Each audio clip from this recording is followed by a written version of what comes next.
지금부터 횡성형 스마트팜 도입을 통한 횡성군 농업발전 방안 모색과 관련하여 주제 발표와 토론이 있겠습니다. 오늘 세미나는 축산과 시설원예 분야별 주제 발표가 진행되고 각 주제에 따른 토론을 개별 진행하도록 하겠습니다. 먼저 농촌진흥청 국립축산과학원 김종복 연구관님께서 축산 스마트팜 현황 및 발전 방향이라는 주제로 발표를 하시겠습니다. 박수 부탁드리겠습니다. 쓰시면 되고요. 동영상 촬영 때문에.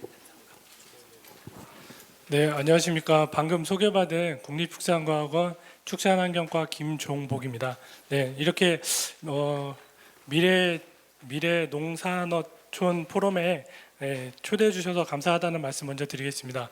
제가 세미나를 의뢰받고 어떤 내용으로 할까 이제 고민을 많이 했었는데요. 일단 저희가 연구하는 연구자다 보니까 기술 동향에 대해서 말씀을 드리는 게 좋겠다 싶어가지고 좀 기술 동향 위주로 어떻게 축산 스마트팜이 발전되고 있는지에 대한 내용을 위주로 자료를 준비했거든요. 그래서 그런 흐름으로 조금 내용을 봐주시면 좋을 것 같습니다. 일단 제가 오늘 말씀드릴 내용은 이제 일반 산업 분야에서 이제 어떤 기술들이 발전되고 있는지에 대해서 이제 간략하게 말씀을 드릴 거고요. 그다음에 이제 축산 스마트팜 관련해서 이제 정책이 어떻게 추진되고 있는지에 대한 거 말씀을 드릴 예정이고, 그다음에 그런 환경 속에서 이제 연구는 어떻게 추진되고 있는지에 대해서 말씀을 드릴 예정입니다. 그리고 이제 축산 스마트팜 이제 사례에 대해서 이제 여기 아무래도 이제 횡성에 한우를 많이 하다 보니까 소를 중심으로 좀 이제 관련된 연구 사례들을 조금 말씀을 드릴 거고요. 네, 마지막으로는 이제 축산 스마트팜이 맞이하고 있는 당면 과제하고 이제 미래가 어떻게 될지에 대한 걸 좀 말씀을 드리겠습니다. 그래서 일반 산업 분야를 말씀을 드리면 이제 4차 산업혁명이라는 얘기를 많이 들어보셨을 건데요. 최근 일반 산업에서는 이제 인공지능이라든지 클라우드, 5G 기술 등을 이런 첨단 기술들이 매우 빠르게 발전하고 있습니다. 그래서 이러한 첨단 기술들이 기존에 이제 우리 산업혁명을 이끌었던 것처럼 네 번째 4차 산업혁명을 이끌 거라는 이제 기대를 일반 산업에서 많이 하고 있는 상황입니다. 그리고 4차 산업혁명 기술은 사실 이제 이 단어만 들었을 때는 되게 먼 미래 이야기 같은데 이미 우리 생활에 많이 이제 이런 기술들이 접목돼서 들어와 있습니다. 그래서 2016년에 이제 컴퓨터가 할 수 없는 영역이라고 여겨졌던 이제 바둑에서 이제 사람을 이기는 이러한 인공지능도 나왔고, 최근에는 이제 미국에서 캘리포니아주 같은 경우는 이제 자율주행 택시가 상용화가 됐거든요. 이렇게 자율주행하는 이제 기술들도 이제 인공지능을 기반으로 많이 이제 발전하고 있습니다.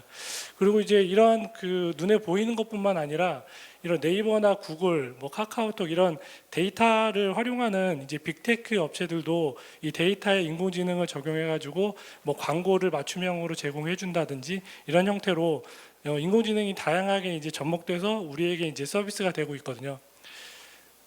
그와 이제 맞물려서 이제 축산이나 농업, 그 다음에 다양한 분야에서 이러한 기술들이 접목되고 있다고 보시면 될 것 같습니다. 그래서 농업용 트랙터라든지, 그 다음에 영상으로 이제 환자들의 병을 진단하는 기술이라든지, 축산 같은 경우는 이제 소의 울음소리나 행동 같은 것들을 영상을 분석해가지고 이제 이상개체를 탐지해낸다든지 이런 식으로 다양한 분야의 이제 농업 분야에서도 다양하게 이러한 기술들이 접목되고 있는 상황으로 보시면 될 것 같고요. 그다음에 최근에 이제 챗GPT라고 이제 아마 들어보셨을 것 같은데, 이게 생성형 AI라고 해가지고 인공지능이 조금 더 이제 거대해지고 우리 생활의 이 생산성을 높여줄 수 있는 형태로 많이 발전을 하고 있습니다. 그래서 최근에 이제 나온 이 챗GPT라는 생성형 AI를 보면은 어떤 이제 비즈니스를 하는 데서도 활용을 할 수 있고, 컨텐츠를 만든다거나 교육이나 연구나 개발 이런 쪽에 다 활용을 할 수가 있거든요. 그래서 예를 들어 가지고 저희가 보고서를 만든다 그러면 보고서의 초안 같은 것들을 이제 이 생성형 AI가 되게 쉽게 만들어 줍니다. 그래서 이제 작업 시간을 상당히 단축을 시켜주고요. 그다음에 심지어 이제 개발자들 같은 경우는 이제 소프트웨어 이제 코딩이라는 것을 하게 되는데, 프로그램을 개발하는데 그런 코딩에 대한 기초 코드까지도 이제 이런 AI들이 만들어 주거든요. 그러다 보니까 단순하게 반복 작업을 하던 사람들이 이제 10명이 들어갈 게 1명만 필요하는 이런 상황으로 이제 발전을 하고 있고, 그러다 보니까 이제 개발 과정이나 연구 과정에서도 사람이 이제 덜 필요하고 생산성이 높아지는 이러한 쪽으로 이제 발전을 하고 있습니다. 그래서 4차 산업혁명이라는 게 결국에는 단순한 하나 뭐 인공지능이다, 빅데이터다 이런 하나의 기술이 아니라 결국에는 이제 우리 전 산업 분야에 걸쳐 가지고 우리 그 산업 분야에 걸쳐 패러다임을 바꿔줄 수 있는 변화라고 이제 보시면 될 것 같습니다. 그래서 그 변화가 이제 농업이나 축산에도 접목되고 있다라고 생각해 주시면 될 것 같습니다. 그래서 이제 이런 일반 산업에서의 이 환경 변화와 맞물려 가지고 축산 스마트팜에서도 이제 다양한 정책들이 이제 추진이 되고 있습니다. 그래서 축산업의 이제 현황을 좀 보시면 뭐 다들 잘 아시겠지만 지금 이제 축산물 같은 경우는 계속적으로 소비가 증가를 하고 있습니다. 그래서 총 농업 생산액 중에 거의 한 40% 이상을 차지할 정도로 규모가 커져 있고요. 그다음에 농업 생산액 상위 10개 품목 중에 이제 5개의 품목이 축산일 정도로 이제 축산물 소비가 늘어나고 있습니다. 1인당 축산물 소비량도 늘어나고 있는 추세고요. 근데 반면에 이제 농업 인구가 계속 이제 감소를 하고 있는 상황이고, 그다음에 자급률도 축산 자급률도 이제 코로나로 인해 가지고 이제 20년, 21년에는 이례적으로 조금 수입이 늘었는데, 이렇게 자급률이 늘었는데 계속해서 이제 자급률이 감소하고 있는 추세입니다. 그래서 이러한 그 축산업이 가지고 있는 문제를 해결하고 노동력 절감을 한다든가, 그다음에 이제 생산성을 향상시키고, 그다음에 새로운 일자리를 창출하는 등을 통해 가지고 축산 분야에 이제 새로운 성장 동력 확보를 하기 위해서 스마트팜 이제 확산 정책을 추진하고 있고요. 그래서 이제 정부에서도 이런 지원들을 계속 그 확대해 나가고 있습니다. 그래서 스마트팜 예산도 매년 이제 확대되어 가고 있고요. 그다음에 R&D 예산도 확대되어 가고 있습니다. 그다음에 축산 스마트팜 이제 보급 실적을 보면 농식품부 이제 지원 사업 기준인데 2022년 작년 같은 경우는 전업 농가의 한 25% 정도 수준까지 지금 보급된 것으로 집계되고 있습니다. 그래서 정책 중에서 이제 가장 대표적인 게 이제 ICT 융복합 확산 사업이라는 이제 사업이고요. 그래서 농가에 이제 스마트팜 코리아라는 곳에 장비 규격하고 서비스 기준을 통과하여 등록된 ICT 장치를 농가에 이제 보급하는 사업입니다. 그래서 이제 뭐 아시겠지만 이제 국고 30%, 자부담 20%, 융자 50%로 이제 지원을 하고 있고요. 그렇게 해서 이제 ICT 기기들을 농가에 보급을 하고 있습니다. 그리고 이제 그 단순하게 ICT 기기, 이렇게 하드웨어 장치만 이제 보급하는 게 아니라 최근에는 이제 말씀드린 빅데이터라든지 인공지능 이런 기술들을 개발하고 농가에 보급하기 위해서는 이제 데이터가 중요해지거든요. 그래서 그런 데이터들을 아까 말씀드린 그런 ICT 기기로부터 데이터를 수집하는 빅데이터 플랫폼을 이제 구축을 해가지고 데이터를 수집을 하고 있습니다. 그렇게 해서 수집된 데이터를 기업에 이제 공유해가지고 기술 개발하도록 지원하기도 하고요. 네, 분석해가지고 농가나 이런 부분에 컨설팅을 해주는 이런 사업도 진행을 하고 있습니다. 그래서 이제 이러한 그 데이터를 ICT 기기 데이터만 모아가지고는 사실은 이제 뭔가 농가 컨설팅할 수 있는 부분이 나올 수가 없거든요. 그러다 보니까 그런 ICT 기기 데이터하고 그다음에 농가에서 이제 수기로 관리되는 데이터들을 같이 접목을 해가지고 컨설팅을 해야 되는 부분이어서 이 ICT 장치로 수집되는 이 데이터는 플랫폼에 모으고 그다음에 축제한 농가에는 이제 컨설턴트들이 가가지고 데이터를 수집하고 컨설팅을 해주는 이러한 데이터 컨설팅 지원 사업도 추진하고 있습니다. 그리고 이제 농가에 보급되고 있는 이제 ICT 기기에 대해서 농민들이 가장 이제 불만족스러워하는 게 이제 품질 문제거든요. 이 품질 문제가 항상 이게 계속 이슈가 되고 그다음에 호환성도 문제가 됩니다. 그러다 보니까 이제 그 데이터를 수집하는데도 어려움이 있고요. 그래서 이제 이제 농식품부에서는 국가표준 확산 지원 사업이라는 걸 통해 가지고 ICT 장치들의 호환성이라든지 품질을 개선하는 이런 사업도 이제 추진을 하고 있습니다.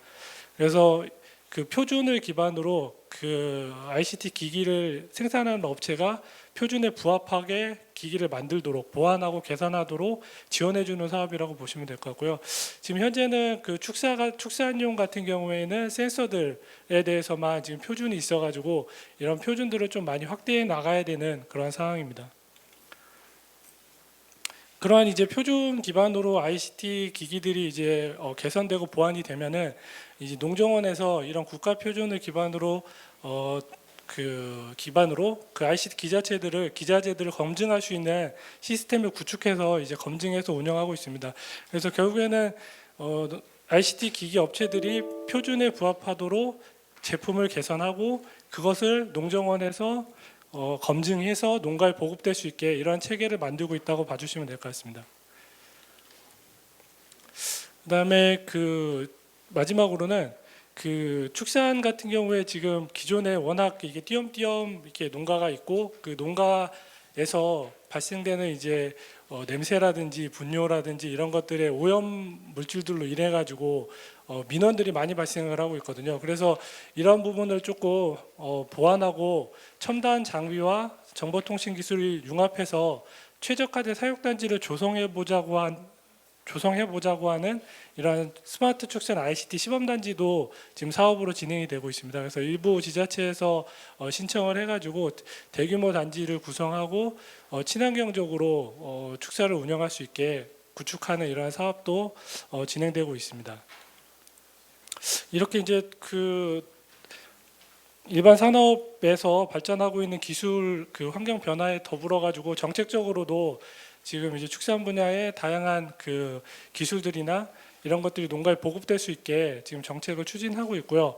그다음에 영구적으로도 이제 지금 영구적인 추진에 대해서도 좀 말씀을 드리겠습니다. 영구적인 부분을 조금 말씀을 드리면은 지금 현재 국내 스마트팜 기술 같은 경우는 이제 해외 선진국 대비 네덜란드나 뭐 덴마크 이런 유럽 쪽에 선진국 대비해 가지고 한 4.5년, 4.8년 정도의 기술 격차가 있는 걸로 이제 분석이 되고 있고요. 축산 분야의 이제 해외 스마트팜 기술 수준을 보면은 아무래도 이제 예전부터 한 10여 년 전부터 유럽 같은 경우는 정밀 축산이라는 프로젝트를 추진해 가지고 가축의 생체 정보를 모니터링해서 개체를 관리하고 그렇게 해서 동물 복지를 구현해서 생산성도 높이자 하는 쪽으로 많이 기술이 발전이 됐습니다. 그래서 저희 좀 뒤에서 말씀드리겠지만 우리나라 같은 경우는 이제 기기 중심으로 자동화 기기 중심으로 좀 발전을 했다고 하면은 유럽 선진국 같은 경우는 가축의 상태를 모니터링하고 그를 기반으로 이제 농장을 관리하는 방법 기술들로 좀 많이 발전을 했다라고 보시면 될 것 같습니다.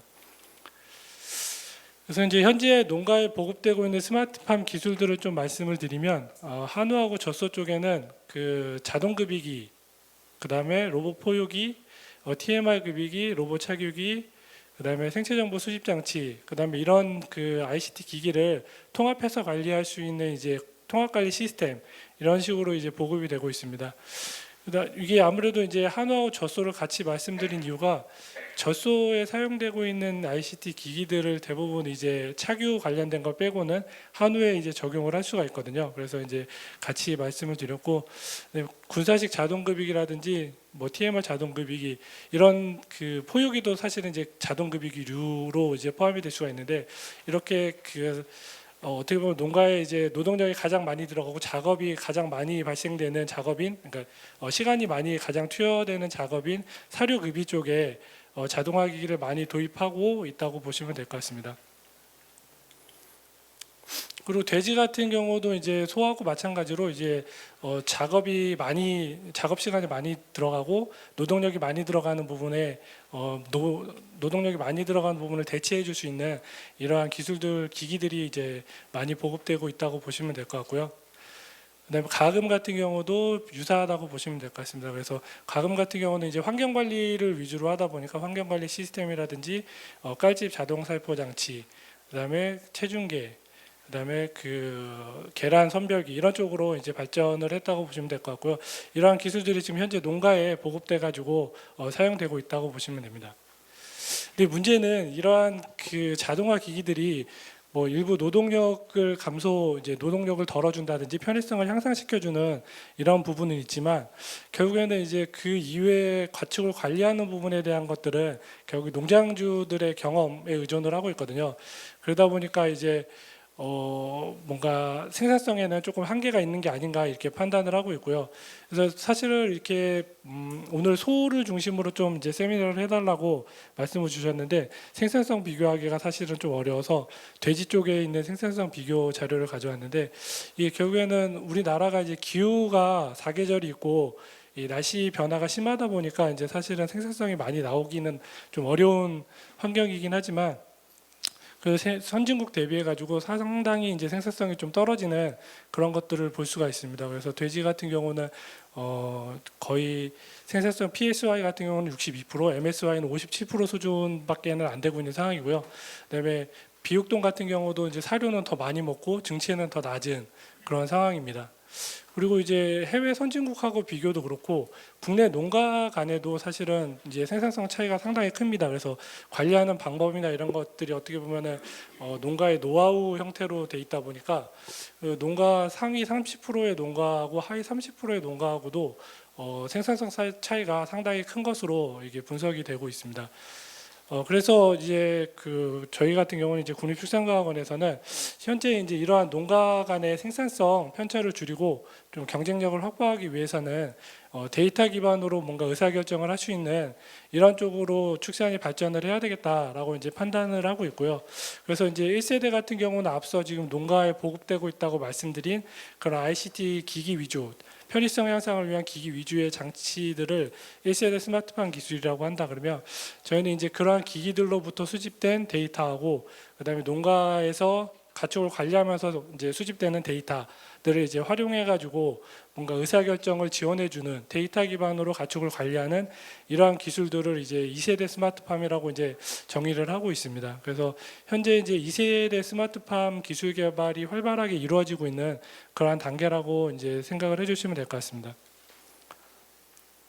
이제 최근에 이제 농식품부에서도 스마트팜이 뭐냐 스마트 축산이 뭐냐라는 거에 대한 정의를 새롭게 내린 걸로 알고 있거든요. 근데 저희도 이제 이렇게 통일해서 사용을 해야 되겠지만 저희는 이렇게 좀 정의를 해가지고 말씀을 드리고 있었습니다. 그래서 디지털 축산이 뭐냐라고 하면 데이터를 디지털 형식으로 수집, 저장, 관리, 결합, 분석 및 공유하여 의사결정 지능과 새로운 가치를 창출하는 것을 이제 디지털 축산. 그래서 아까 말씀드린 2세대 스마트팜 에 해당되는 그런 기술의 정의라고 좀 봐주시면 될 것 같습니다.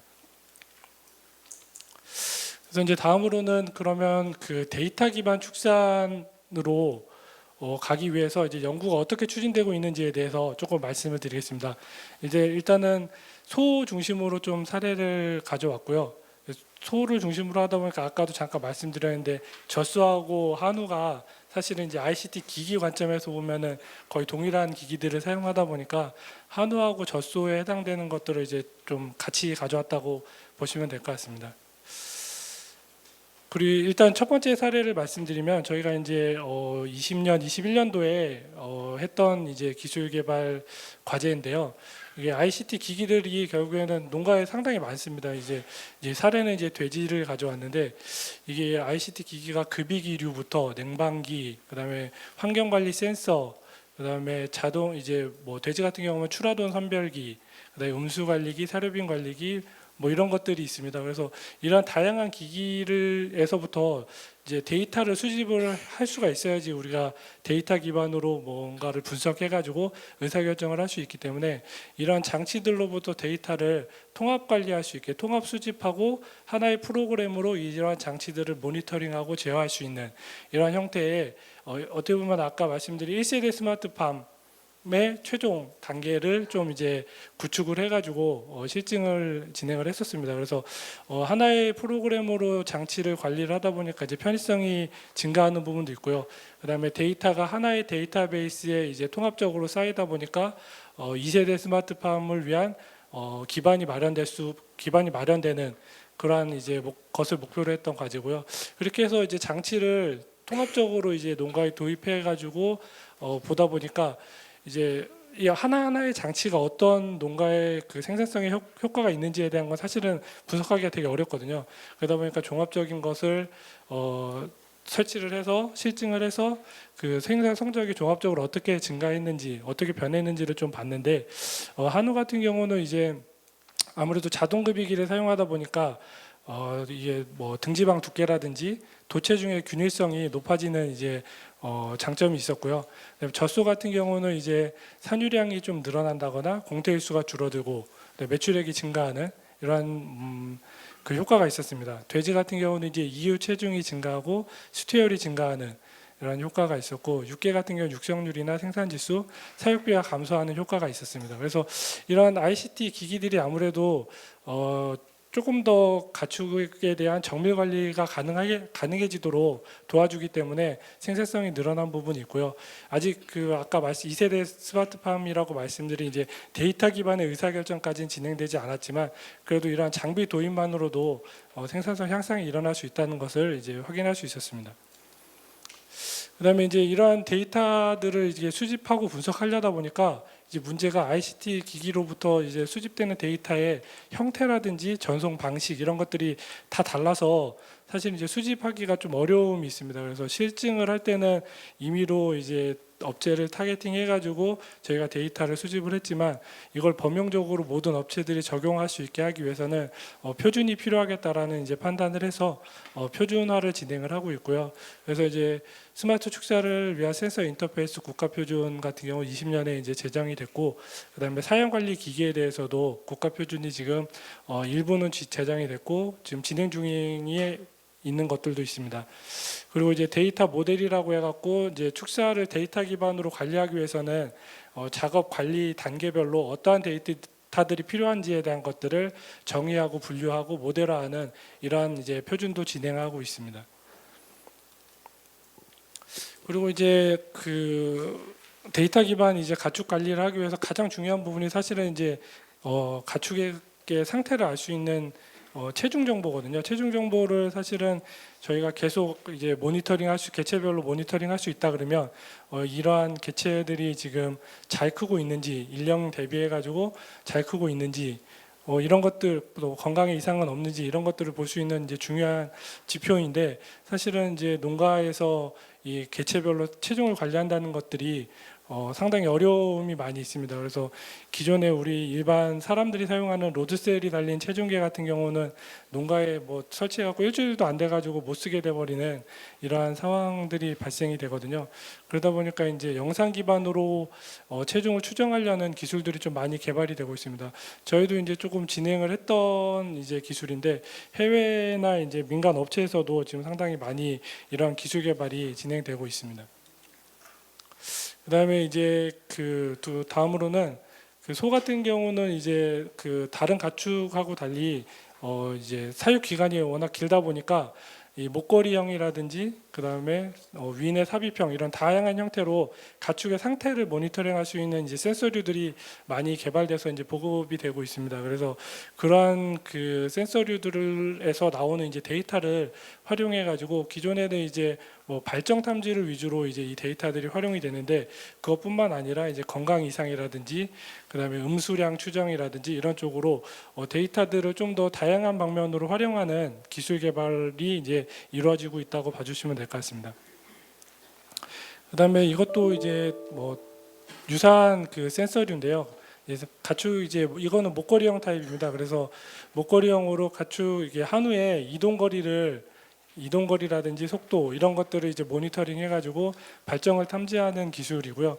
그다음에 이 센서를 통해 가지고 이 가축이 이제 뭐 행동들을 또 분석하는 이러한 기술들을 개발을 하고 있습니다. 그래서 아무래도 이제 사람하고 달리 이제 가축은 말을 못하다 보니까 이제 몸의 이상이라든지 뭐 이런 특이 사항들이 결국 행동을 통해서 많이 이제 발현이 되거든요. 그래서 그러한 행동들을 실시간으로 모니터링하는 기술들이 다양하게 개발되고 있다라고 보시면 될 것 같습니다.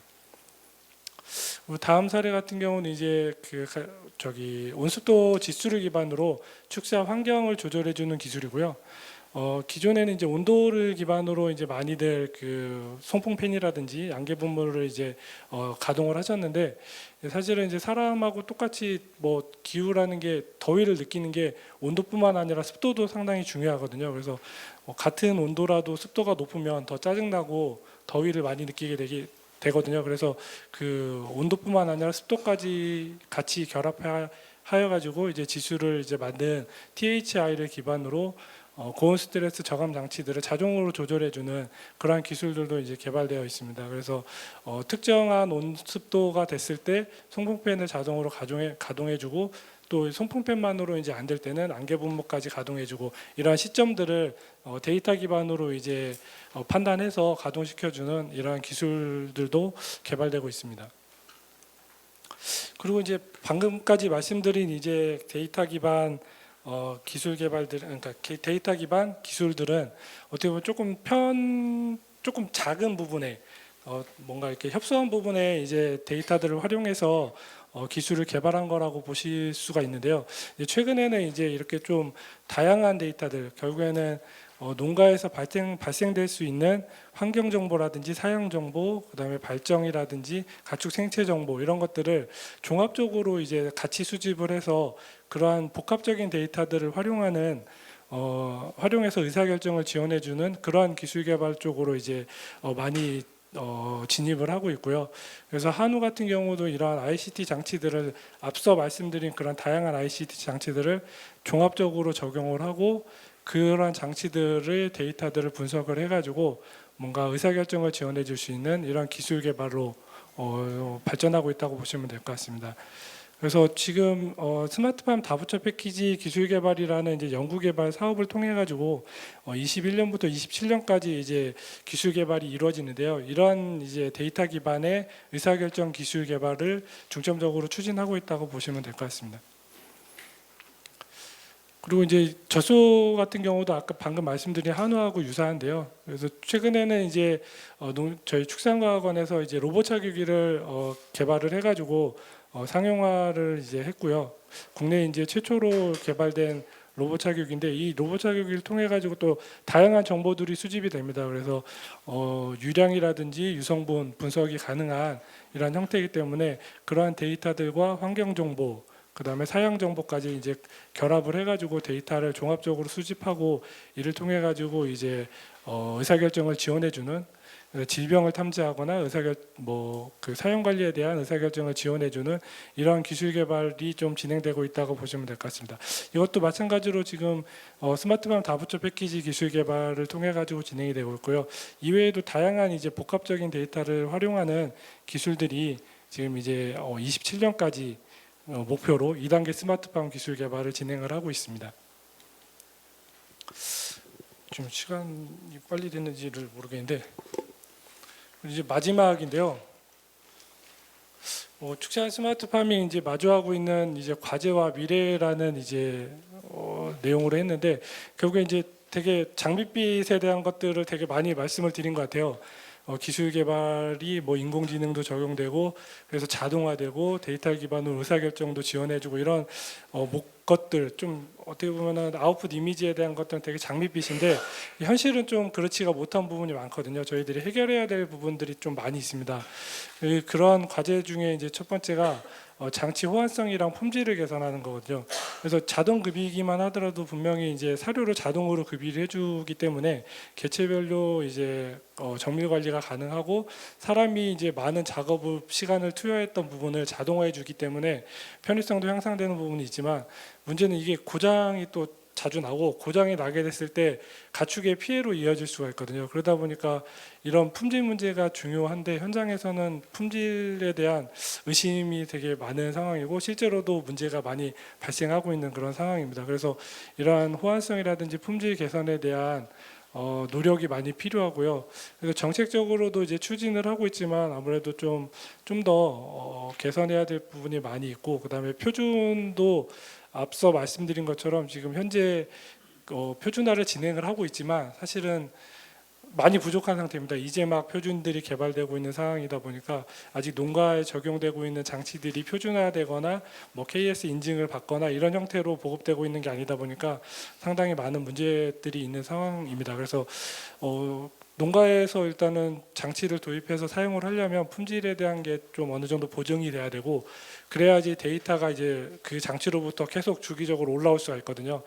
근데 이제 자주 고장 나다 보니까 데이터가 수집이 제대로 안 되는 문제도 있고 농가 이제 운영하시는 분 입장에서는 이제 장치를 많은 돈을 주고 이제 사용을 하고 있는데 자꾸 고장 나니까 이제 애물단지가 되는 이러한 상황이 많이 발생해서 일단은 이런 품질 개선이랑 호환성에 대한 부분에 대한 개선이 이제 시급한 상황입니다.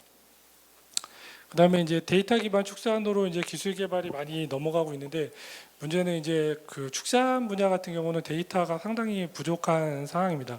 그래서 아까 서두에 말씀드린 일반 산업 같은 경우는 이제 네이버라든지 구글 이런 플랫폼 업체들이 상당히 많은 데이터들을 이미 축적을 하고 있었거든요. 그러다 보니까 이제 인공지능 기술을 접목을 해가지고 빠르게 다양한 이제 서비스들을 만들어낼 수 있었는데 축산 같은 경우는 이제 뭐 가축 특히 한우 같은 경우는 뭐 30개월 이상도 이제 기르잖아요. 그렇게 되면은 한 사이클이 30개월 이상 되다 보니까 전체 전주기에 대한 데이터 셋 구축도 상당히 어렵고요. 그다음에 아까 말씀드린 장비가 중간에 고장 나서 데이터가 빠지는 경우도 많고 그러다 보니까 이제 연구자들이 연구 목적으로 일부 소규모로 데이터 세트를 구축하려고 하고 있는데 그 양이 지금 많지 않은 그런 상황입니다. 그러다 보니까 데이터 기반 축산으로 이제 넘어가기 위한 데이터 세트가 좀 많이 부족해서 관련된 기술 개발이 좀 더딜 수밖에 없는 그런 상황으로 좀 봐주시면 될 것 같습니다. 이제 어떤 분들은 이제 인공지능 얘기가 나온 지가 언젠데 축산은 뭐 진행되는 게 없냐 이런 말씀도 많이 하시거든요. 근데 이러한 좀 어려움이 있다는 것을 알아주시면 좋을 것 같습니다. 그래서 다음으로는 이제 과제 세 번째는 그 이제 유럽 같은 경우는 이제 생체 정보 수집 기술이 많이 발전했다고 이제 말씀을 드렸는데요. 국내는 이제 아직 많이 미흡한 상황이고요. 그다음에 데이터 기반으로 뭔가 가축 관리하기 위해서는 결국에는 체중 정보뿐만 아니라 활동량이라든지 또 개체 식별이 또 가능해야 되고 이러한 부분들의 다양한 개체별 생체 정보 수집할 수 있는 기술들이 많이 필요합니다. 근데 이제 아직까지는 그 상용화될 만한 수준으로 기술 개발이 이제 돼 있지는 않은 상황이고요. 그러다 보니까 이제 앞서 말씀드린 이제 두 번째 데이터 세트하고도 결부되는데 결국에는 가축의 상태 정보 데이터가 데이터 세트에서 많이 빠지는 그런 상태 상황입니다. 그러다 보니까 이제 가축 생체 정보 기술이 많이 상용화가 이제 필요한 상황이라고 보시면 될 것 같습니다. 결국에는 말씀드린 이러한 과제들이 해결이 돼야지 이제 2세대 스마트팜 데이터 기반의 축산을 할 수 있는 이제 상황이거든요. 그래서 만약에 이런 문제점들이 이제 기술 개발의 발전으로 이제 해결이 된다고 하면은 최종적으로는 이러한 형태의 그 축산이 이루어지지 않을까 이제 생각을 하고 있습니다. 그래서 농장에서 이제 실시간으로 이제 가축의 상태나 그다음에 가축 관리에 필요한 데이터들이 수집이 이제 자동으로 된다라고 자동으로 될 것이고요. 그다음에 그러한 데이터들이 표준화된 형태로 빅데이터 플랫폼에 이제 저장이 될 거라고 이제 생각을 합니다. 이렇게 표준화된 형태로 데이터가 모여야지 여러 다른 농가에서 수집되는 데이터들이 동일한 형태로 데이터가 모일 수가 있고 그래야지 분석해서 비교 분석을 해가지고 이제 더 나은 방향을 이제 제시를 할 수가 있거든요. 그래서 이런 형태로 이제 저장이 데이터가 많이 축적돼서 빅데이터가 구축이 되면 이러한 데이터들을 가지고 다양한 활용 모델이나 서비스들이 개발이 될 거고요. 그러한 것들로 인해서 이러한 서비스들로 이제 농장주에게 어떤 의사결정을 지원해주는 그러한 서비스들이 많이 보급이 될 거고 그다음에 더 나아가서는 이제 그 농가에 이제 보급되어 있는 자동화 기기하고 연계돼 가지고 농장 관리를 어느 정도는 또 더 나은 방향으로 자동화할 수 있는 이런 쪽으로 발전할 수 있을 거라고 생각을 하고 있습니다. 그래서 이러한 그 발전된 스마트팜을 위해서는 아직까지는 좀 많은 어려움이 있는 상황이고요. 그런 부분을 개선하고 발전시킬 수 있도록 지금 많은 노력을 하고 있다라고 말씀을 드리겠습니다. 네, 이런 이제 스마트팜이 개발이 돼야지 사실은 농가에서도 이제 뭔가 데이터 기반으로 의사결정을 받았을 때 그게 생산성 향상에 진짜 도움이 된다라는 걸 느껴야 사실은 이러한 그 스마트팜 기술에 대해서 돈을 투자하고 사용을 할 거거든요. 그러다 보니까 이런 부분에 대한 좀 책임감도 또 가지고 있고요. 그래서 이런 스마트팜 기술이 좀 더 발전이 앞당겨질 수 있도록 좀 노력을 하도록 하겠습니다. 네, 이상으로 발표를 마치도록 하겠습니다. 네, 감사합니다.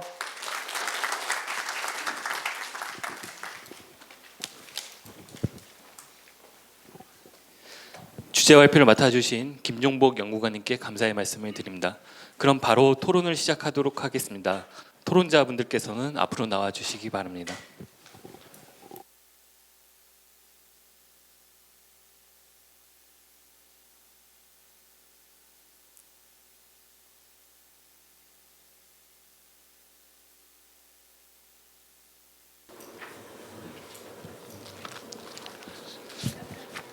토론회는 주제 발표를 하신 김종복 연구관님, 그다음에 유범선 강원도 농업기술원 기술보급과장님, 최철희 전국 한우협회 횡성군 지부장님께서 참여하시고 좌장에는 김지용 강원도 농어촌 연구소 소장님께서 진행하시겠습니다. 예, 이렇게 뜻깊은 자리에 함께 하게 돼서 굉장히 영광스럽게 생각합니다. 특히 제 고향인 횡성에서 이러한 세미나가 개최가 되면서 더욱더 뜻깊게 생각하고 있습니다. 그럼 지금부터 강원농수산 포럼 제176차 정기 세미나 토론을 시작하도록 하겠습니다. 오늘 토론자로 총 3분을 모실 계획이었었는데요. 좀 양해 말씀드리면은 그 농림축산식품부 축산정책과에 박광덕 사무관님께서는 원래 그 국감이 어제 날짜로 잡혀 있어서 참석을 하신다 그랬는데 오늘 날짜로 좀 바뀌었습니다. 그래서 오늘 참석을 못 하셨습니다. 그래서 좀 양해 말씀을 드리고요. 오늘 토론자로 2분을 먼저 소개시켜 드리겠습니다. 그 강원 특별자치도 농업기술원의 기술보급과장이신 유병선 과장님 참석해 주셨습니다. 그리고 전국 한우협회 횡성군 지부장을 맡고 계신 최철희 지부장님 참석해 주셨습니다. 그 토론 진행을 위해서 앉아 계신 순서대로 먼저 토론을 진행하도록 하겠습니다. 근데 사실 시간이 저희가 할당된 시간이 한 30분입니다. 그래서 시간이 그렇게 많지가 않기 때문에요. 먼저 2분 지정 토론자께서 토론해 주시고 그다음에 이제 그 혹시 거기에 대한 질문이시거나 또는 토론해 주실 말씀이 있으시면은 우리 주제 발표를 해 주신 김정복 농업연구관님께서 거기에 대한 답변을 드리시고 그다음에 시간이 좀 되시면 이제 플로어에서 방청석에서 좀 질문을 받는 그런 시간을 갖도록 하겠습니다. 그럼 먼저 앉은 순서대로 그 농업기술원의 기술보급과장님이신 유병선 과장님께서 먼저 토론해 주시겠습니다. 예, 안녕하십니까. 농업기술원 기술보급과장 유범선입니다. 또 이렇게 행성 한우 관련해서 이렇게 스마트 축산 도입을 위한 이렇게 포럼에 참석하게 돼서 나름대로 또 의미가 있는 것 같습니다. 저희 그 행성 한우 하면은 그 국내 최초로 이제 명품 인증을 받은 한우 브랜드로서 이제 그동안 이제 군이나 축산농가 뭐 축협 할 거 없이 상당히 노력을 각고의 노력을 통해서 어떤 표준화된 사양 관리라든지 그러니까 소비자들부터 어떤 신뢰 구축 등을 통해서 지금 그 명품 인증을 계속 유지하고 있는 것 같습니다. 앞으로 그 행성 한우가 이제 지속적으로 명품 한우로서 이제 인정받고 품질 향상이라든지 생산성 제고를 위해서는 그 지금 많이 대두되고 있는 시대적 트렌드에 맞춘 그 축산 디지털 전환이 시급할 것 같고요. 오늘 이런 세미나를 통해서 그 디지털 전환의 어떤 새로운 전기가 되지 않을까 이렇게 생각을 합니다. 아까 서두에 뭐 군수님도 말씀하시고 그 계속 그러셨는데 지금 농촌 현실이 뭐 고령화 가속이라든지 농촌 노동 인력 뭐 부족 등 그러니까 대표적인 그 문제로다가 이제 대두되고 있습니다. 그러니까 행성군의 이제 한우 축산 경영체에서도 뭐 매 한 가지일 겁니다. 그러니까 다행히도 이제 최근 들어 행성군의 이제 승계농이라든지 그러니까 청령농 유입이 이제 증가되는 실정으로 이제 점진적인 이제 세대 교체가 이루어지고 있는 것 같습니다. 아무래도 이제 젊은 경영체가 그 계속 증가하다 보면은 어떤 디지털 전환의 어떤 수용성도 수월해질 거고요. 앞으로 그래서 스마트 축산 전환도 점진적으로 빨라지지 않을까 이런 생각을 합니다. 오늘 그 최철희 지부장님께서도 그 옆에 참석하셨는데요. 그 지부장님께서도 그 행성 지역의 그 승계농 연구회 회장을 지금 맡고 계십니다. 그래서 지역 내 어떤 스마트 축산 발전에 나름대로 고심하고 있는 거로 같은데요. 앞으로도 좀 관심을 많이 가져주십사 하는 부탁을 드리겠고요. 저희가 그 농업진흥기관에서 이제 그동안에 이제 축산 스마트 시범 관련해서 시범 사업을 좀 추진을 하고 있습니다. 그래서 행성군 같은 경우는 농업기술센터를 통해서 그 ICT 통합 모듈 및 그 축산관리 장비 설치를 통한 어떤 통합 제어 시스템 구축 시범도 있었고요. 그 TMR 제조 생산 플랫폼 구축, 그다음에 무인 로봇 그 자가사료 급여기 등의 어떤 스마트 기술을 적용을 시범 사업을 추진했었습니다. 그리고 또 군에서 특별히 그 가축 분뇨를 그 좀 자원화해서 경축 순환과 연계할 수 있는 그런 시스템을 적용한 그 실증 사업을 하고 있고요. 그거를 통해서 이제 전체적인 이제 축산 분야의 어떤 노동경 절감이라든지 편의성 상상을 위한 어떤 스마트 축산 기술이 시범 보급이 계속 지속적으로 지원되고 있는 상황입니다. 네, 이런 상황에서 이제 행성 한우가 앞으로 이제 미래 지향적으로 어떤 지속 가능한 스마트 축산으로 도약하기 위해서는 무엇보다도 이제 초기 단계 지금 스마트팜이 전반적으로는 뭐 계속 그 얘기가 돼가지고 인식 자체는 뭐 금방 단기간에 뭐 어떤 그 농장 시스템이 개선될 거라고 이렇게 생각은 하고 있는데요. 지금 어떻게 현실적으로 보면 아마 초기 단계 수준에 머무르고 있는 거고요. 앞으로 그 계속 발전적으로 지향하기 위해서는 어떤 초기 단계에서 어떤 체계적인 그 육성이 좀 필요하고요. 그에 따른 기술 지원도 함께 돼야지만 저희가 이제 스마트 축산 전환의 어떤 시행착오를 많이 줄이지 않을까 이렇게 생각합니다. 제가 이제 현장에서 그 사업장을 좀 보고 이런 부분에서 이제 느끼는 일례를 좀 말씀을 드리면요. 그 지금 저희가 그 인식하기가 그냥 스마트팜 하면은 모든 거를 다 자동화해가지고 사람 그 농가 일손이 됐지 뭐 생산성이 됐지 자동으로 계측해서 뭐 다 자동으로 해준다는 이런 인식이 좀 꿈 같은 인식을 갖고 있는데요. 지금 현재 단계는 그 정도는 아니고 초기 단계라고 저희는 생각을 합니다.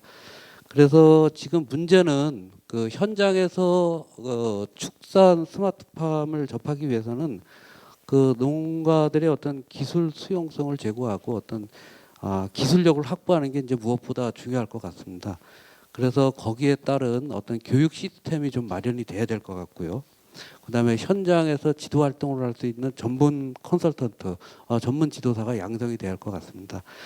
그런 프로그램이 만들 수 있도록 저희 뭐 농촌진흥청이나 뭐 농업기술원이든지 행성군 농업기술센터에서도 앞으로 그거에 대한 관심을 갖고 그런 기반을 좀 만들어가지 않겠나 이렇게 생각이 됩니다. 지금 시설원의 분야 같은 경우는 그나마도 스마트팜 적용이 많이 이제 현장에서 접목이 되고 있고요.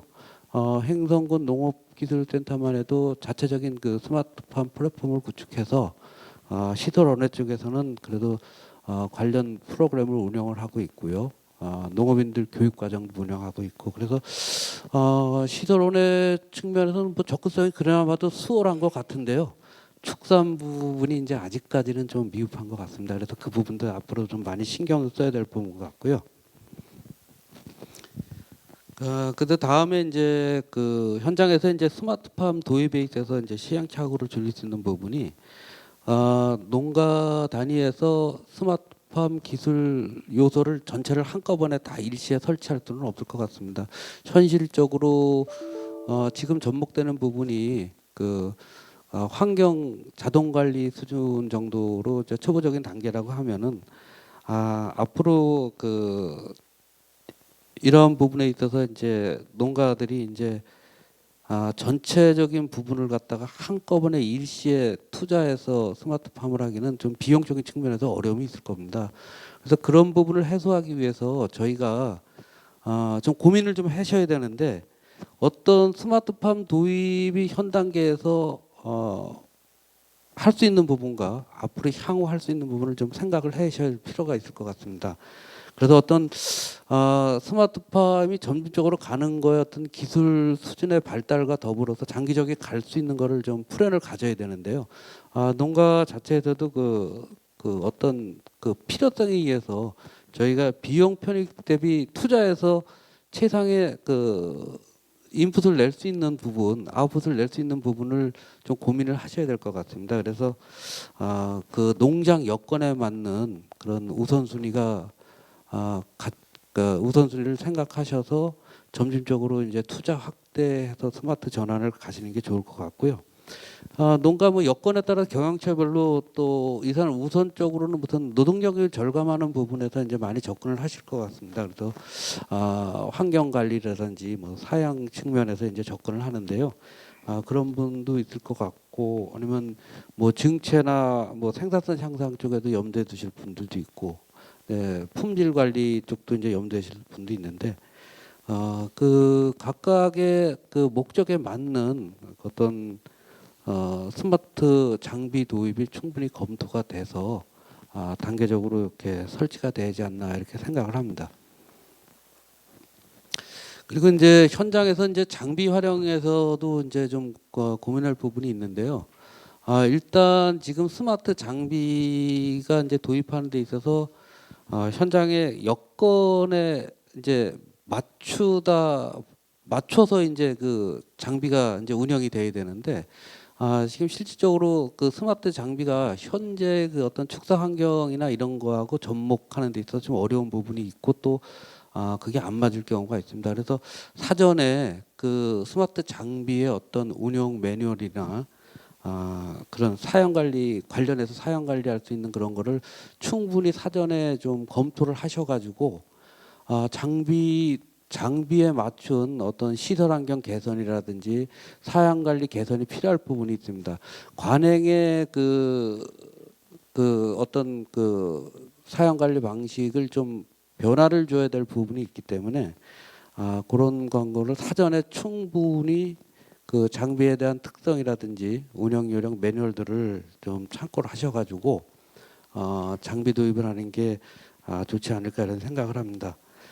그리고 장기적으로는 그 단순하게 그 생산 사양 관리 측면보다도 한번 설치를 하면 10여 년 이상을 유지를 하게 되는데요. 그런 부분에 있어서 그 앞으로의 어떤 그 저탄소 농업이 됐지 뭐 햇삼 뭐 동물 복지 이런 것도 염두에 둘 수 있을 겁니다. 그런 거와 관련해서도 기기 도입에 있어서 좀 고려를 해주시는 것도 좋을 것 같고요.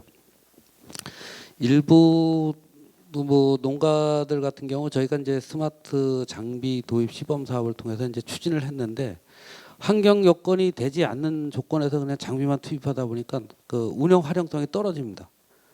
해가지고 제대로 운영도 안 되고 중국에는 쓰지 못하는 애물단지가 되는 경우도 있거든요. 그래서 그런 부분이 장비 도입에 급급하는 것보다도 거기에 맞는 시설 환경 요인도 같이 고려해서 변경을 같이 검토할 필요가 있을 것 같습니다.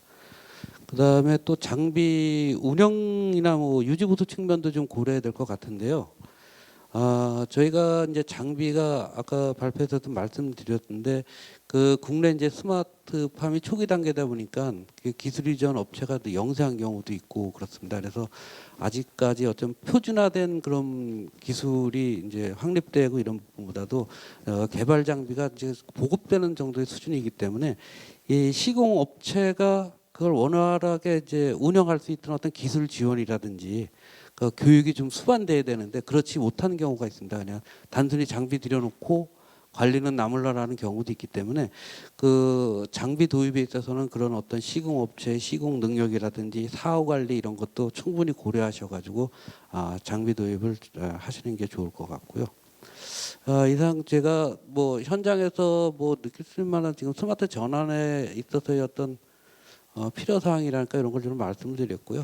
무엇보다도 중요한 거는 앞으로 지금 현장 여건이 여러 가지로 어려운 상황에서 필연적으로 이제 스마트 전환은 앞으로 장기적으로는 이제 가는 부분입니다. 그래서 행성군에서도 그 스마트 농업 기술 관련한 그 정책 지원이 이제 꾸준히 지원될 수 있도록 좀 관심을 가져 주십사는 그 부탁을 드리고요. 그리고 중요한 게 그 농업인들, 그 농가에서 스마트 농업 기술에 대한 올바른 인식과 그런 기술들을 좀 이해할 필요가 있습니다. 그러기 위해서는 거기에 관련된 그 대표적인 축산 스마트 모델팜을 한번 육성해 보는 게 좋지 않을까 이런 생각이 되는데요. 지금 시설원의 부분은 시군 농업기술센터에 각각 테스트베드가 이제 운영이 되고 있으면서 현장에서 실증을 한다든지 지역 내 그 대표 작물에 대한 그 실증을 운영을 하고 농업인들한테 교육 기회가 제공되고 있습니다. 근데 다만 이제 축산 부분이 그게 좀 현장 활용이나 이런 부분이 어려웠기 때문에 이 부분에 있어서는 각별히 이제 농가 단위의 어떤 그런 테스트베드가 조성이 돼 가지고 향후 그 스마트 농업을 이제 저변을 확대할 수 있는 계기가 좀 마련됐으면 하는 바람입니다. 네, 이상 이제 발표를 마치겠습니다. 네, 감사합니다.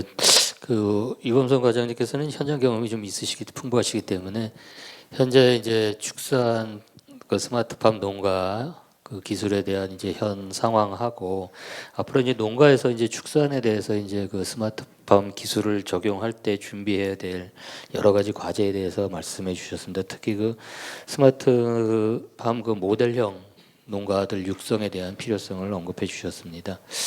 특별한 어제 발표자에 대한 질문이 좀 없으신 것 같고요. 그래서 토론 다 마친 다음에 전체적인 그 발표를 이제 발표자님께 듣도록 하겠습니다.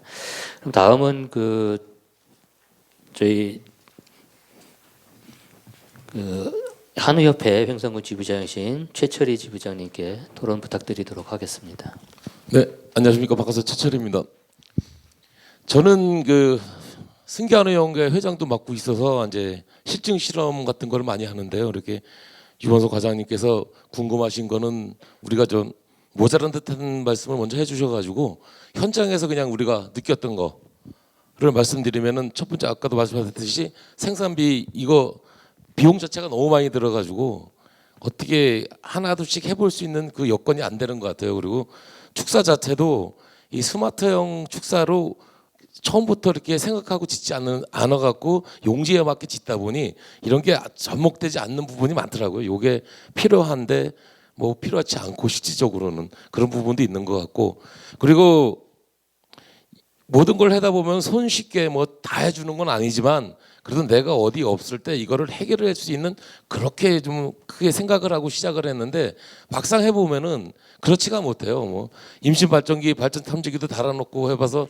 다뤄서 해보면은 그 오류가 뜨는 게 너무나 많고, 그 회사도 뭐 여러 가지 회사가 있는데 그 회사들도 그냥 제가 보기에는 팔기만 급급한 회사들이 많은 것 같아요. 그래서 그러한 회사를 걸르는 것도 여기서 해야 될 몫이 아닌가. 우리 농가들은 여기서 나온 회사들은 우리가 믿고서 했는데 믿고서 하다 보니 실적으로 수익이 안 생기고 오히려 더 뭐랄까 애만 태우고 속만 썩이고 그리고 돈이 아깝고 뭐 이런 게 여러 가지가 많이 들더라고요. 그래서 그런 부분을 조금 더 세밀하게 따져보시고 한번 해보시는 게 어떨까라는 생각도 들고, 또 이런 게 우리 저희 아버님 세대 같은 경우는 하기가 힘든 분이 많더라고요.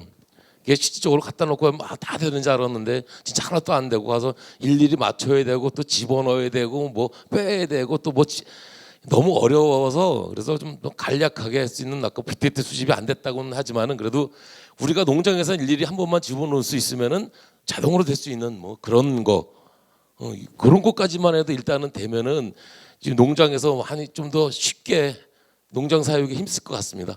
간단하게 말씀드려서 죄송합니다. 예, 최철희 지부장님께서 실질적으로 농장을 운영하시면서 거기서 느꼈던 점들을 좀 말씀해 주셨습니다. 아무래도 저희가 스마트 기기를 사용하는데 사실은 많은 어려움을 겪기 때문에 그 데이터 입력이라든지 이런 거에 대한 그런 문제점들을 좀 말씀해 주셨고요. 그런 걸 좀 어떻게 하면 좀 활용할 수 있을까에 대한 것들을 좀 고민이 있으셨던 것 같습니다. 발표자인 김종국 연구관님께서 아까 발표하시면서 4차 혁명 시대의 특징에서부터 모든 것들을 다 말씀해 주셨고, 축산 분야에 대한 다양한 정책 방향도 말씀해 주셨고, 그리고 지금까지의 기술 수준이나 연구 동향까지도 말씀해 주셨는데, 오늘 토론자께서 해주신 말씀을 좀 참고해 주셔서 더 해주실 말씀이 있으시면은. 부탁드리겠습니다.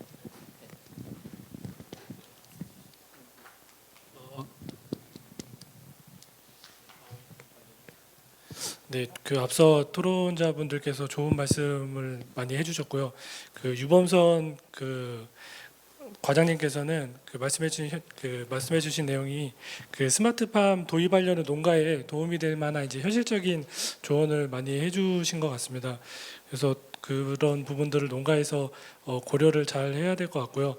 그리고 그 조금 더 첨언을 드리자 그러면 농가에서 이제 도입하실 때 그 ICT 기기에 대한 뭐 기대 효과라든지 그다음 활용 방법에 대한 이런 공부들이 많이 필요하다는 인식을 좀 많이 가지셔야 될 것 같습니다. 지금 아까 발표 때도 잠깐 말씀드렸는데 아직 데이터 기반으로 의사결정을 할 수 있는 모델이나 기술들이 많이 안 나오다 보니까 ICT 기기를 어떻게 활용하고 이렇게 활용했을 때 기대되는 효과에 대한 것들을 사실상 농장에서 관리하시는 분이 어떻게 활용하느냐에 따라서 이게 또 효과도 천차만별로 나타났거든요. 그러다 보니까 그 실례로 발정 탐지기 같은 경우도 이제 해외에서 개발된 이게 방목하는 소를 대상으로 개발된 발정 탐지기들이 이제 대부분인데 그것들을 우리나라에 그냥 들어오다 보니까 해외 업체에서는 뭐 98%, 95% 이상의 정확도가 나타난다라고 이제 홍보를 하지만 실제 사육 환경이 다른 우리나라에서는 또 그 발정 탐지율이 엄청 떨어지거든요.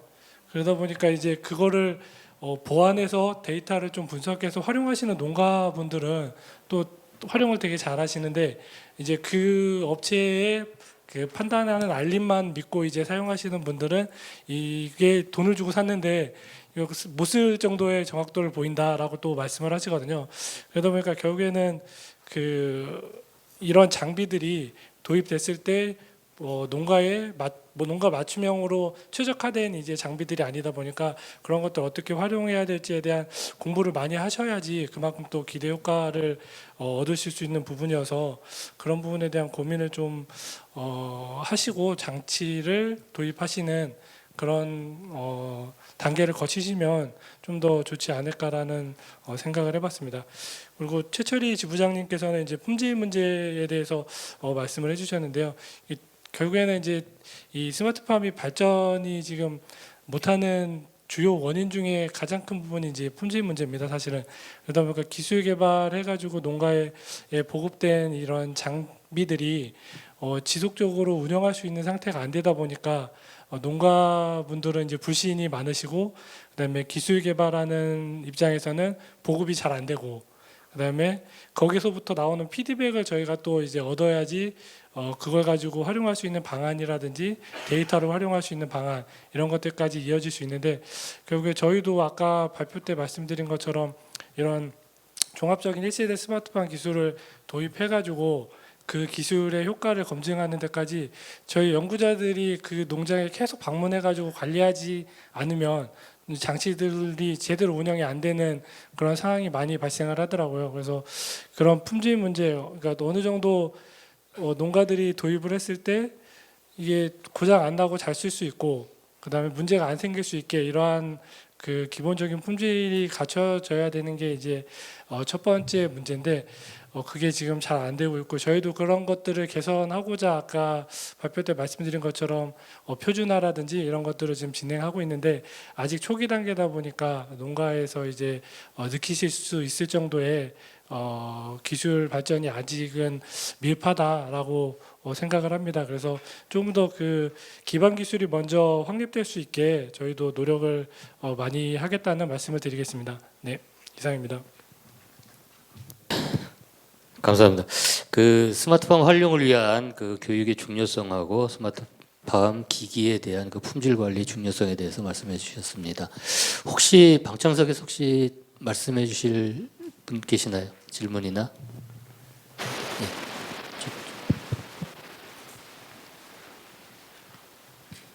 안녕하세요. 저는 행성 청일에서 소를 한 600두 정도 사육하고 있는 최희자입니다.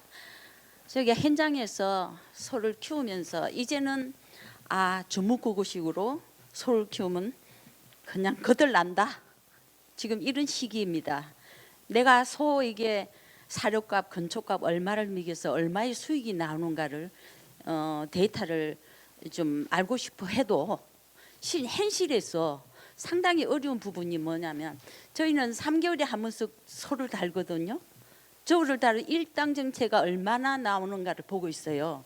근데 소를 체중을 다루려면 그 넓은 축사를 한 바퀴를 돌다 보면 체중이 큰 거 엄청난 체중이 감량이 와요.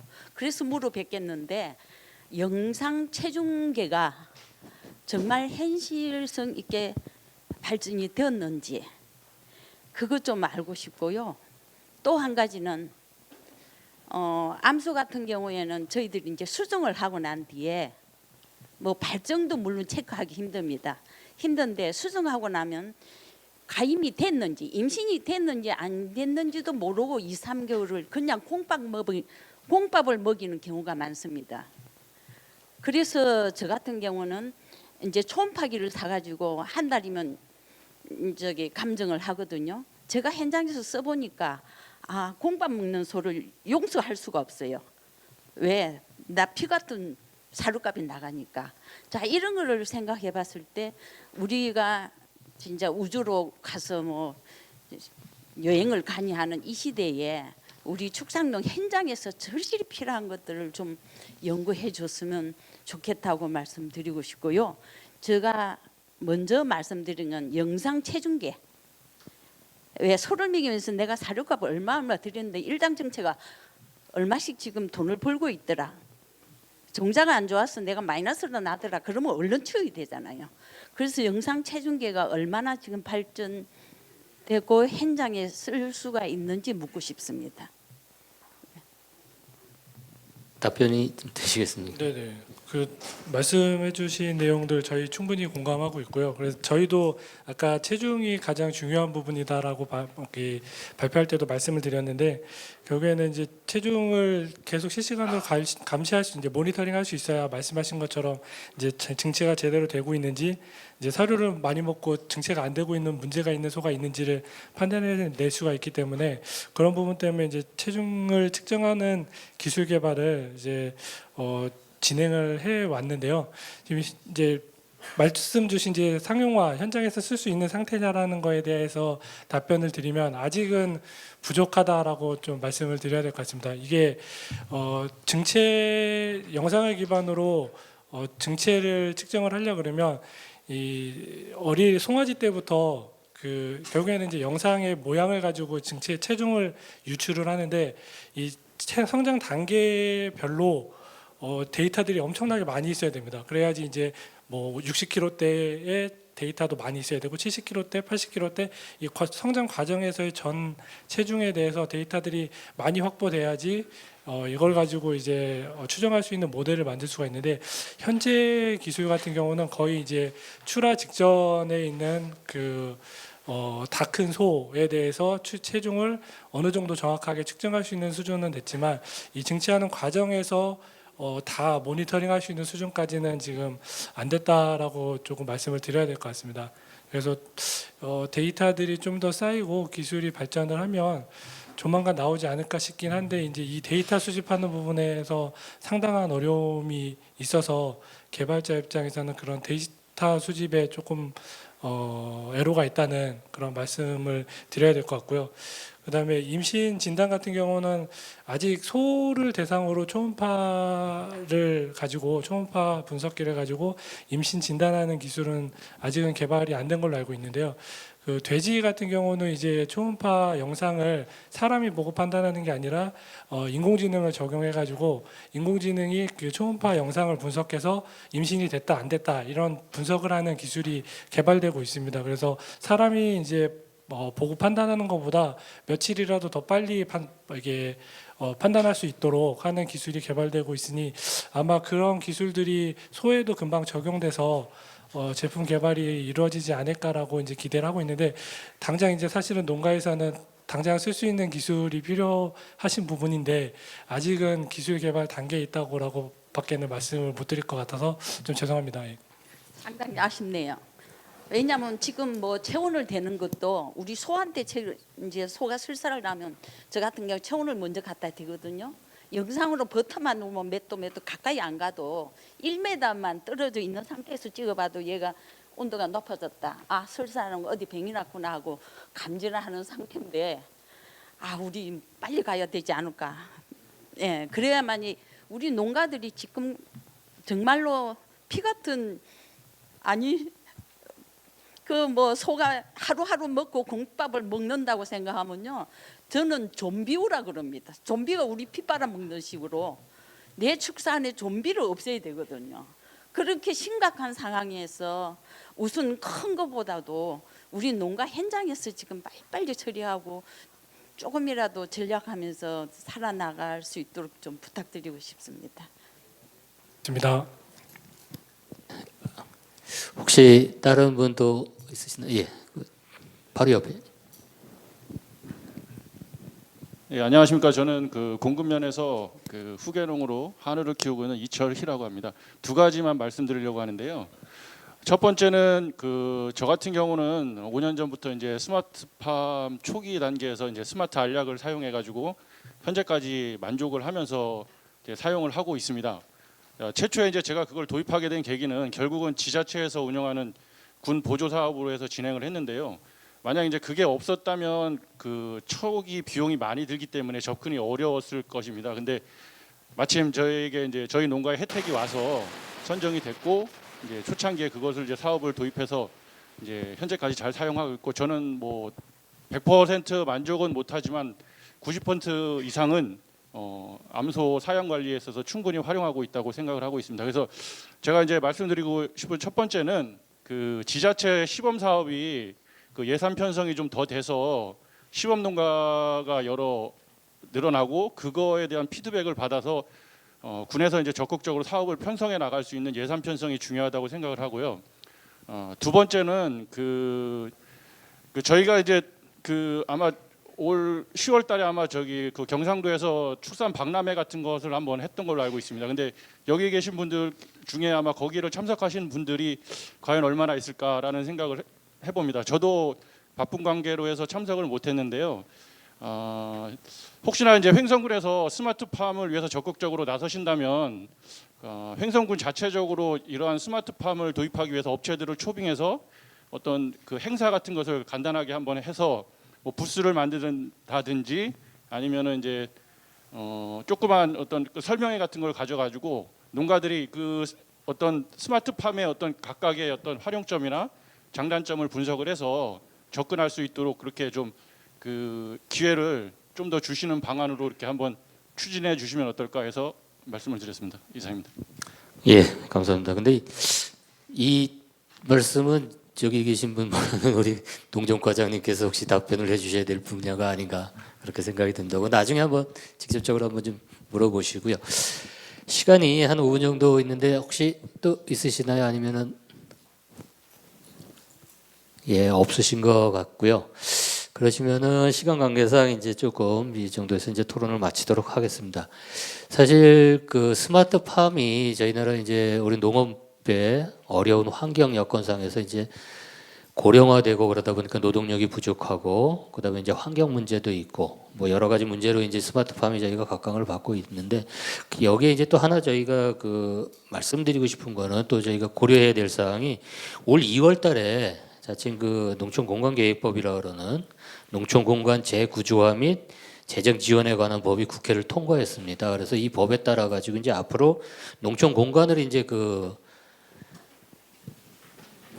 이제 구획을 하게 되는데 거기에 이제 축산지구가 이제 따로 있을 겁니다. 그러면 이제 앞으로 우리 횡성군도 이제 농촌협약을 준비를 하고 있는데 그 농촌협약에서는 아마 이 농촌공간계획 20년짜리 농촌공간계획을 다시 수립을 해야 됩니다. 그때 이제 특히 우리 횡성군 같은 경우는 이 축산 분야에서 이 축산지구, 이 농촌공간을 그 구획하는 그런 것들에 대한 대비도 미리 좀 하는 것들이 필요하지 않을까 하는 생각을 좀 해서 한번 말씀을 드렸고요. 시간 관계에서 이제 토론을 마치도록 하겠습니다. 발표와 토론에 임해 주신 그리고 경청해 주신 많은 분들께 감사를 드립니다. 그리고 주제 발표를 해주신 김종복 연구관님께 감사의 말씀을 드립니다. 또한 아울러 토론을 같이 해주신 유법성 과장님과 최철희 지부장님께도 깊은 감사의 말씀을 드리겠습니다. 이상 제1주제 토론을 마치도록 하겠습니다. 감사합니다. 네, 다시 한번 토론에 참여해 주신 모든 분께 진심으로 감사의 말씀을 드립니다.